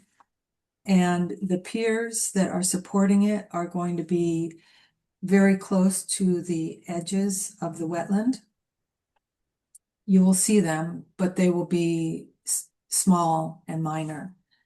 So if you're driving and you're the driver and you're looking over at the wetland, you might see it out of the side eye, and you might be able to say, oh, maybe there's some kind of structure down there, but you're not really going to be able to identify what it is unless you know what you're looking for.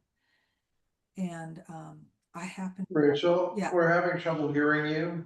I'm sorry. Your volume just went down. Oh, I'll get closer to my computer. That might be better.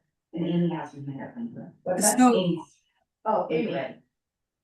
So Mary, have I answered your question well enough? I realize I'm going into quite a lot of detail here. I just want to jump into, if you don't mind, Rachel, just to address the question about the ADA accessibility, and that's sort of married with the question of, you know, the existing trails we feel are in pretty good shape. Can we just keep those? So the nature of the funding on this grant, really, there are set specifications that come with this that are not optional. Their standard that they start with is a 15-foot wide asphalt paved trail that has no greater than 5% slope. That we've gotten this negotiated down to an 8-foot wide trail that's gravel surface and is using the Forest Service trail accessibility guidelines. Is amazing. Like they've never done this before. So even though it's like way more than we would do, it's way less than their typical standard is for what this sort of pass-through funding source allows. The Forest Service trail accessibility guidelines don't really set a width. That width is really set for transportation trails for the minimum when you have bikes. That 8-foot width is for a safe passing of a bike and someone say with a stroller or something like that. Again, that is non-negotiable. When we're going down the steeper slope where we'll have walls, whether that's bedrock or otherwise, the shoulder can go away in some of those spaces. And we may end up with some pinch points in order to conserve some special trees or other things where the trail might go down to 6 feet in a few spots. But that majority of that will be at that 8-foot wide standard. The Forest Service trail accessibility guidelines are still ADA. It's just not the urban ADA of that 5% guideline that you would see applied more in an urban park setting. So it's difficult, I think, for people to understand that there's different standards that are able to be applied in different settings, basically. Amy has a hand up. Amy? Yeah, first I want to say thank you, Rachel. This is incredibly helpful and it's great to look at the map. My question is about, because we're going to be constructing and, adding fill basically into a wetland, if we've thought about what our mitigation would be, and as I presume that would be part of the base grant and not, it'd be part of whichever bid, whether it's the base bid or an alternate, however we end up deciding to bid the actual crossing. But if we do the crossing, we're going to need to do mitigation. So I just wanted to ask about that, if you have thoughts on that. Thank you. Thank you for asking that question. It's an excellent one. We will not have to do any mitigation for our impacts within the wetland. And that is because our footprint is we are essentially doing no fill in the wetland. We will be taking out a little bit of material, but there's 2 support points on the main body of the crossing. And each one of those are going to be steel structure supported on helical piles. A helical pile is in our case, we're looking at a 4.5-inch pile. And every 10 feet or so, a helix is welded onto that 4-inch pipe. And that helix is like a thread on a screw. And then that gets literally screwed into the soil buy a piece of equipment that's attached to a backhoe. And, or not a backhoe, an excavator, a small excavator. And so it gets screwed in, and when it gets down far enough, then they attach another piece of the pile, and they keep screwing. And so the pile gets screwed into the soil. It's segmented. If you've ever watched well drillers put the casings down, they do the same kind of thing. And except they pound it down. We're screwing it in. So our impacts are really, really tiny in the wetland. We do have much more significant impacts in the buffer area. And I believe we are looking at 150-foot buffer. And that's because we are putting down, basically, we're putting material down 10 feet wide on whatever the lineal footage of the trail is on each side. On the east side, we're having a significant impact. And so we may have to do some mitigation for that, but the mitigation in that case is going to it's going to be revolve around plantings, about making sure that we are removing invasives and non-natives and replacing areas that we've disturbed with native species.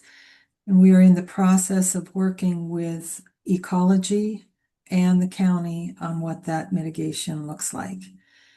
There is no concern from the Army Corps or ecology over the actual crossing. We are high enough above the ground that we are not going to be providing a significant shading impact to the wetland. In other words, underneath the crossing, it won't be bare ground because there's not enough light to support the growth of whatever seed stock is in the soil. I'll say a number, but I don't have the correct number. I think we're 8 feet above the ground with the bottom of our crossing. So we get up to 3 feet of water in there. So we need that space to be able to have wildlife go underneath the crossing when it's dry and to swim under it when it's wet. No, that's great. Really helpful. Thanks so much. Hey, Marilyn, I have 2 questions. One has to do with the award of different alternates, or excuse me, added bid items. What's the term? I'm missing it. Is it possible that we would end up with sections of this project built to the standard that the grant is requiring, and then have unfinished sections in between that we would have to later retrofit to those standards with our own funds? Just curious about the connection between the standards that we are building to because of the funding source and what would end up being in between those sections, assuming that we aren't able to award all of them. So I've always been curious about the goal of this project to get all the way over to Zylstra. So my second question is really for staff, whether you have looked at any additional trail possibilities and whether those additional trails to Zylstra would be built to the same standard and or would include bicycle traffic. So one for Rachel and one for, well, maybe they're all two. So I'll attempt to answer the second part of that. So the grant award is for the trail across this property, and that's it. If we continue on, then we're gonna have to figure something else out. I don't think that would have to be, if we applied to the same, if we get the same kind of grant, then yes, you'd have to build to the same standard. But if we're doing something different, then no. frankly, the likelihood that this trail will go to Zylstra is very low, just because of the intervening properties and issues. Our goal is more to take this trail to the west, and we'll continue to go to the west as we can. We don't know where the end point might be. I mean, our ultimate goal, I think, would be realistically, to have a trail that goes from Friday Harbor to somewhere. Like, can we hypothetically have a trail that goes from Friday Harbor to Roach Harbor? We have a piece of that done now, so that might be a longer term goal. But it's all going to depend on what kind of opportunities we have, both to actually, get property to complete those trail segments, what the funding source might be. All of that is an open question. And I would add that, this came to us from county administration and public works. And, if they somehow decide to take this and run and try and get the Zylstra, I mean, that's their project, their sort of things. Who knows if that were to come to pass? Thank you. Yeah. Yes, thanks. Yeah, another question. No, I just both of them. The other one had to do with, constructing particular segments that may not be contiguous and what we do with the intervening segments. So that I can answer that one. The first answer is that yes, or the short answer rather is yes, it's possible that we will have non-contiguous sections that we improve. And what happens after this grant and is up to the land bank, and how they want to connect those is up to the land bank, because we are, to my understanding, we are not obligated to continue our obligations for the constraints of the grant and when the grant ends.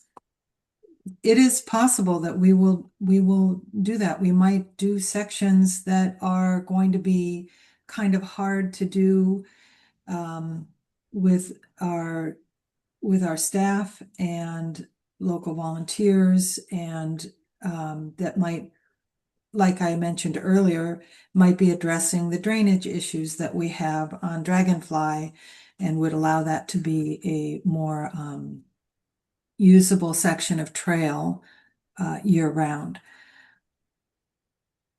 I would just feel as if my position on the finance committee means that I should bring up the fact that we may be obligated to trail development, just in the community's eyes, to connect sections that we've constructed with the grant.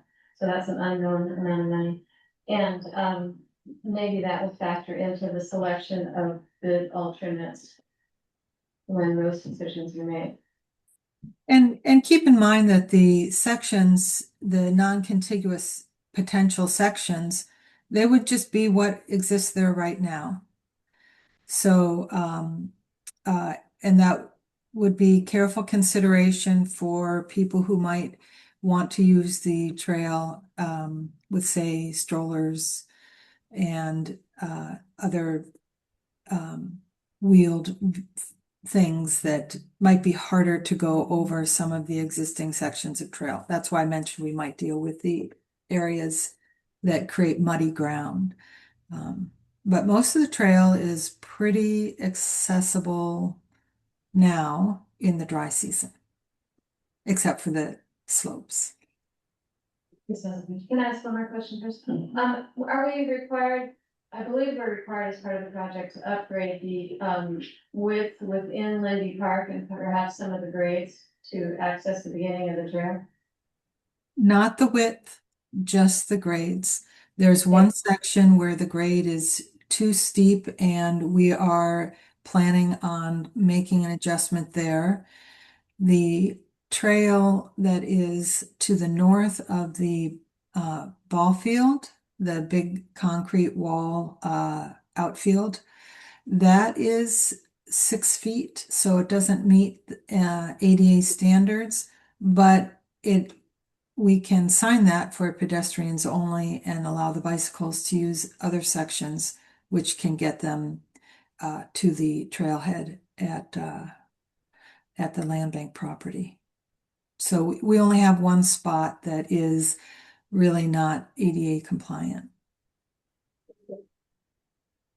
Chris? Just a quick question, I'm just curious about the terms of the grant. How much, is there an obligation to build a certain amount? I mean, like, in other words, if we have a lot of trail sections that aren't built, that's okay with DOT? They're fine if we just get a crossing and is there a maximum, I mean, is there some obligation from DOT to complete a certain amount? Our obligation, as I understand it, ends at the end of the grant. So if we can't fund the entire project with this grant, then we are reducing the scope and we're funding what we can fund. But they're okay with reducing the scope is my question. You can reduce the scope to say just the crossing and that would be okay. I'm just curious, like what do we have to build with this grant? I mean, They would be very unhappy if we just built the crossing and left $2 or $3 million on the table. So if we use as much of the grant as we can, that's the short answer, or that's the answer that I had before yesterday. And as I understand it, there is potential for WashDOT to find this would be our state WashDOT, our state Department of Transportation, not the federal highways. They have some money that they might be able to provide for us. And I don't know anything more than that. I don't know if there's match required, but they are very interested in seeing the project completed from as we are designing. But so Rachel, there's a difference between desire and requirement. Correct. Absolutely. So we do these sections. And at a certain point, it's entirely possible that we've outlined the base bid and one alternate. And that's it, like we've reached our maximum and that's what we're gonna do. They might try and find extra money to go further, we don't know. So that's one possibility, that we just stop at that point and we can do that. Okay. If we just decide we're doing the crossing and we're only gonna spend 2 million of the 5 million, obviously they're gonna be unhappy about that. I don't know, though, that isn't a decision that the commission can make anyway. We'll have to talk more about that scenario. So, yeah, so I'm looking here at the different questions that were posed. And the last question, can we bid the project with a base bid and several alternates to control cost? Yes, the answer to that one is note that care must be taken to utilize the maximum amount of obligated federal funds or risk having to de-obligate those unused funds. If the base bids, the minimum that must be awarded, come in over bid budget, the entire bid package can be withdrawn. I mean, there's just so many moving targets to all of this that it's really confusing. But that's why we're working on this, and I personally would really benefit from, and I know it's moving like this, but to see kind of a written kind of general alternate A, B, C, understanding that it will change, but at least that, and then also to get a sense of kind of the timeline. What are our critical deadlines, and when we have commissioner input required? Well, not necessarily required, but at least we want to stay up to date as much as possible, and this is moving so fast. So how can we best stay informed of this process and decisions that are being made?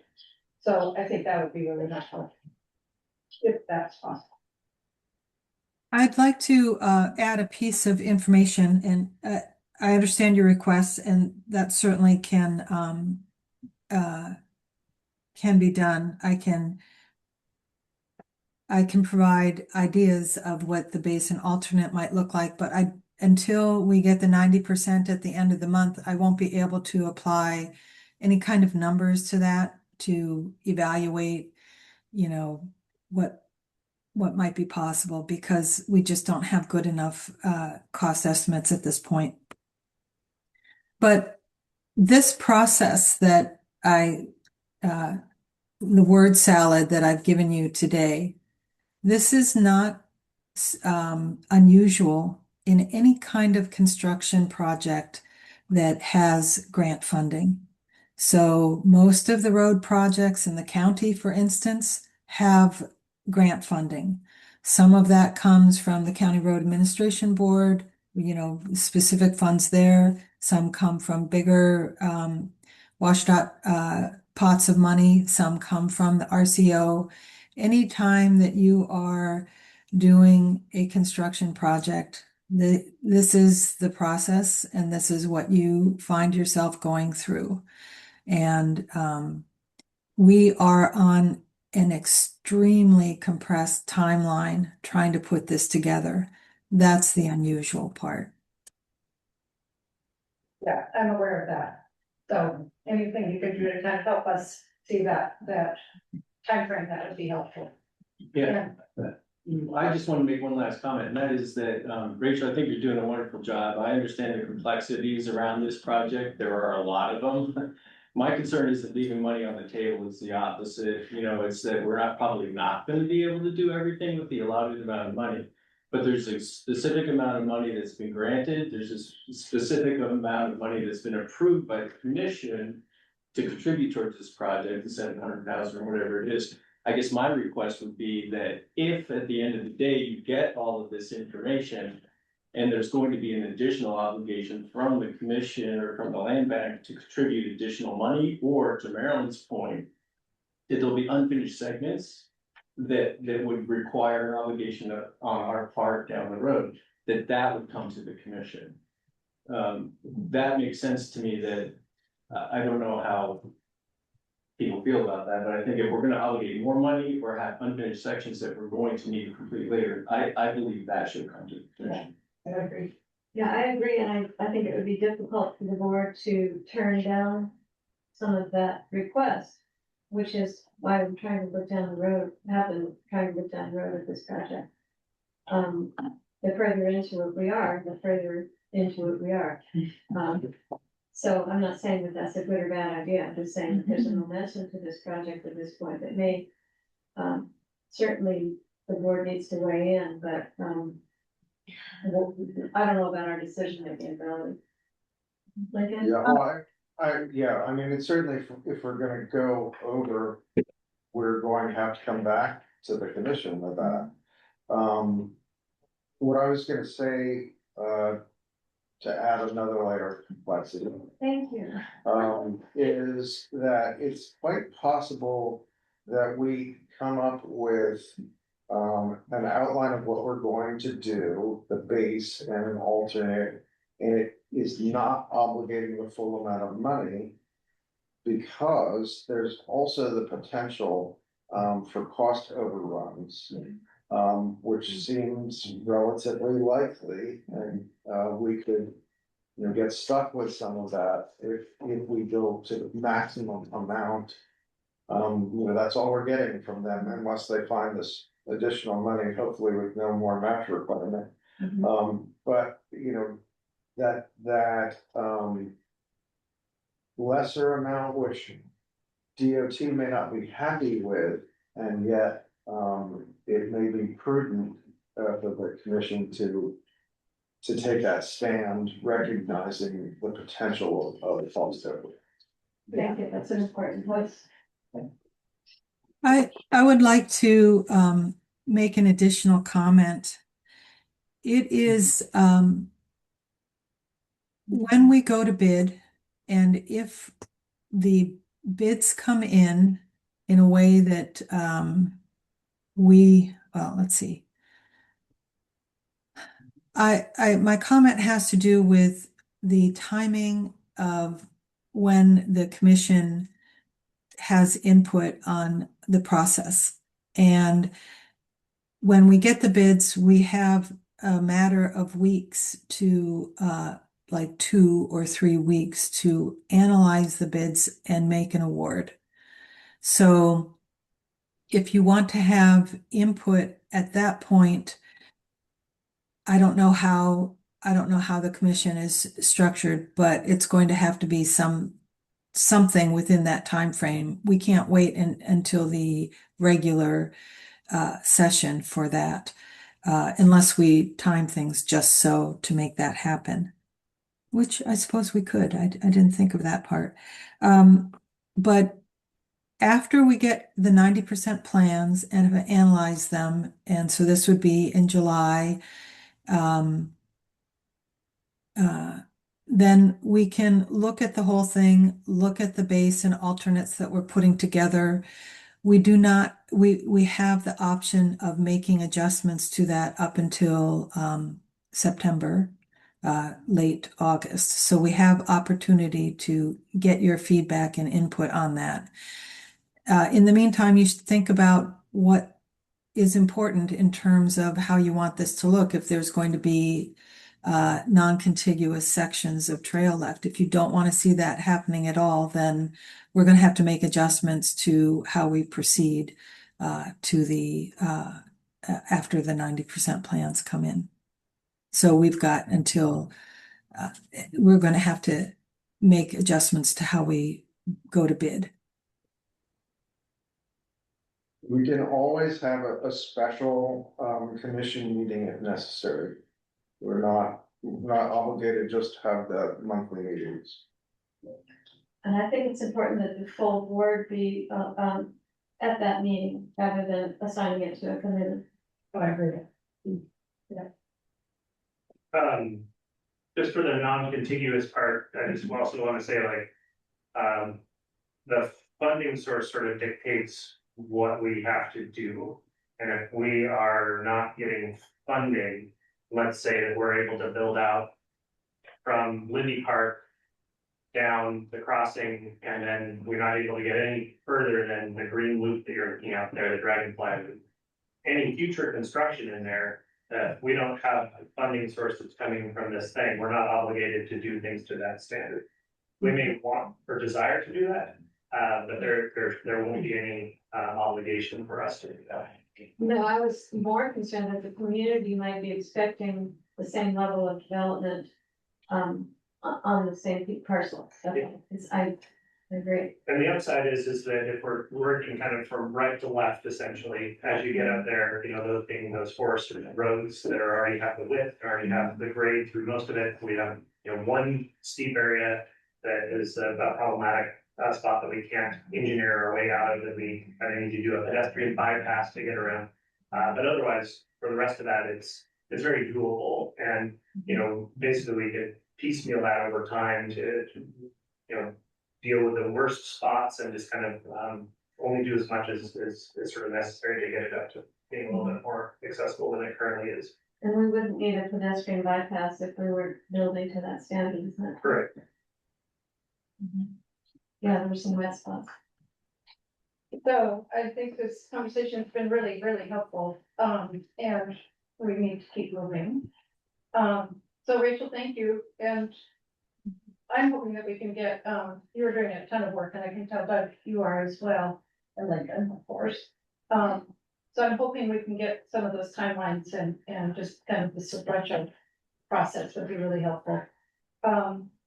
So we need to move into discussion of future agenda items. If anybody has input on that, we'll have the public comment period, and then we're going to go into executive session at 10:30. So we'll need to move along.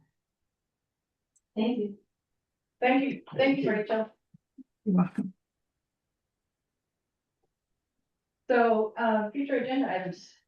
Curious, what would people like to put on there? We don't have a lot of time for this, but does anybody have any really important issues they'd like to make sure we address in upcoming meetings?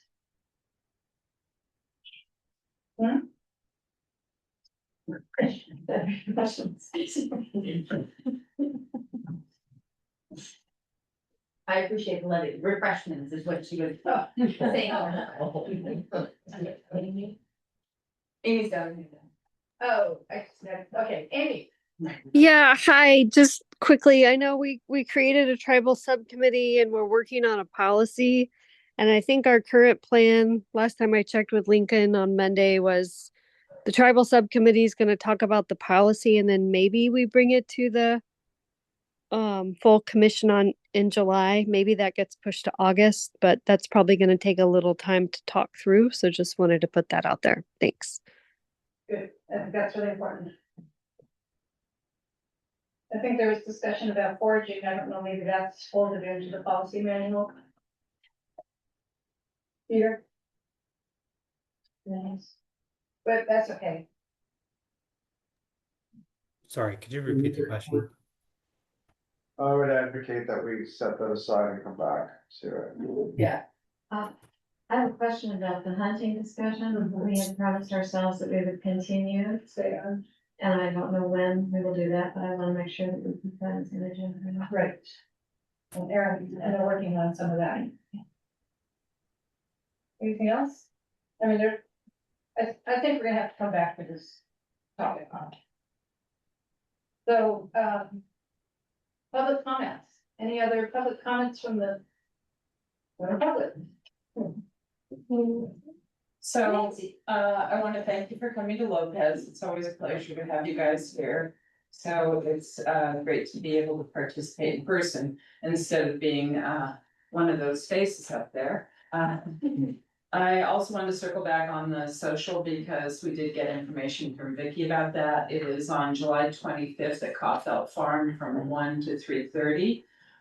We'll have light refreshments and music, and we will be highlighting turtleback and our collective efforts in conservation in light of that and going forward. And also, you need to register so we know how much food to provide for everybody. So the registration is free, but please do that. Is there gonna be transportation provided to get to the farm? I think there will be, but that's, Okay. yeah, figure that one out. We tend not to be as strong in transportation as you all are for some reason, I don't know why. But that will, that will come up, so, because we are limited. I did forward that, Nancy, that email to the board. Okay, great. So yeah, so they've got all that. Very good. Thank you. Very good. And yes, Peggy? Go ahead, why don't you finish? And then I just had one little story that I wanted to relate. I was on San Juan Island, I was visiting with a family that I know there, I was talking to an 8-year-old. And he was talking about like how he wanted to get away from something, he said, I want to unfurl my wings like an island marble butterfly and take off, and I went, what? And then he started telling me about mustard fields and all of that. And I'm like, well, okay, good on you, yeah, so it was fabulous just to hear, that was totally out of the blue and unsolicited. Yeah, anyway, so, and I know I need to get out of here, Steve, and go to your next step. Yeah. Okay, well, I was gonna, as part of the social, are there gonna be tours up to Turtleback too? Or rides that people go up there? That I don't know about that, we are. Yeah. I think they're still working on logistics and Yeah. more will be revealed. I mean, we feel lucky that we were allowed to go to Caulfield Farm because trying to assemble a turtleback for this kind of thing would have been horrific. So we're in a good place to kind of demonstrate what we all do. We're gonna write that in. Yeah. Anyway, Okay. so happy to see all of you there. All right. Okay. Bye. Thank you. Bye. Yeah, enjoy the day. Yes, we will when we get out. Transfer tacos. Oh my gosh. Okay, so we will be going into executive session. I think anybody who's not part of the land bank staff, please exit. So listen, thank you, I was gonna give her the county. Okay. Hold on, let me pause. Remember. Okay, we are coming out of the executive session, and we have not made any decisions. So there we go. And thank you. And with that, I believe this meeting is adjourning. And Erin, do you have your hand up? I mean, Amy, do you have your hand No, up? that's fine. Oh, okay. Figure out where that goes. Okay. Thanks, everyone. Thank you. Thank you. Bye. Bye, y'all. Bye-bye.